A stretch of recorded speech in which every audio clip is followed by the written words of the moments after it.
Chango chara week or two, Gagocha, Tomoreta Quanamanto.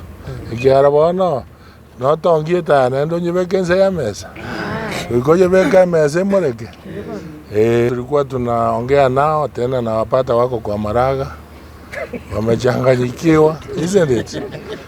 Kwa hivyo hiyo coalition ya pati ya Kisii ichafua dafu, lakini watu wote tunataka wakuje pamoja. We change the logo ndiye ende na kisasa. Unajua tulikuwa tumetumia pikipiki. Ruta idanganya watu. Ati yeye ni mtu wa Asura, boda.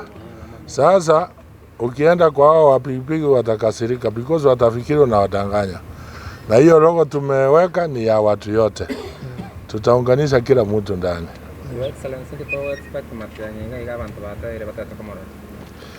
Chango chara week or two, Gagocha, Tomoreta Quanamanto. Ikiarabono, not on Gita, and don't you can say a mess. We go you back a mess, Moreke. Bwana, labda tuambie kidogo, tumesikia kwamba kuna coalition ambayo parties za Kisii zimekuja pamoja, na sisikia labda ukisema kwamba iko kwenye hiyo coalition. Labda kidogo nini mko coalition hiyo na kwa mbele mambo ni yapi? Tulikuwa na mazungumzo kama mara mbili hivi, lakini wale wengine tulikuwa tunaongea nao tena na wapata wako kwa Maraga. Wamechanganyikiwa, isn't it? Kwa hivyo hiyo coalition ya pati ya Kisii ichafua dafu, lakini watu wote tunataka wakuje pamoja. Ndio tufanye kazi, umoja ni nguvu. Your Excellency, Kiswahili pengine hapo nje wengi wamezungumza, tumekuwa na mjadala asubuhi wakisema kwamba bado Matiang'i hajajitokeza. Wanasema kwamba yeye bado hajasema na ni lini ambapo atajitokeza. Kwa niaba yake nimesema.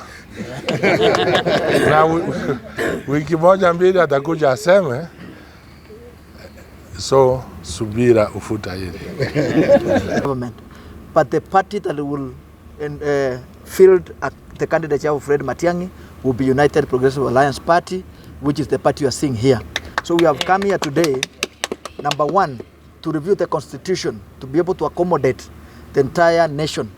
Number two, we have the feelings of the Gen Zs, we have the feelings of women, and all the participants in the political or democratic space. And what we have done today is to align ourselves to the needs of Kenyans. And number one, we have changed our constitution, vipengele fulani ambavyo tunafikiri vinafaa kuongeza the youth into the system, kuongeza wamama na wale ambao wanaishi na ulemavu. Na sasa constitution yetu inaangalia mambo yote. Number two, tumeangalia pia mambo ambayo yanalenga wale ambao wanafanya kazi. Mambo ya payslip, watu ambao wamekatwa taxes na wanalia kwa sasa. All those things have been included in our constitution to ensure that we are able to respond to the needs of Kenyans. Nataka kusema hivi, sisi kama wanachama wa UPA tutakuwa na ile slogan ambayo inaenda na vile wa Kenya wanataka kusikia na kufanya.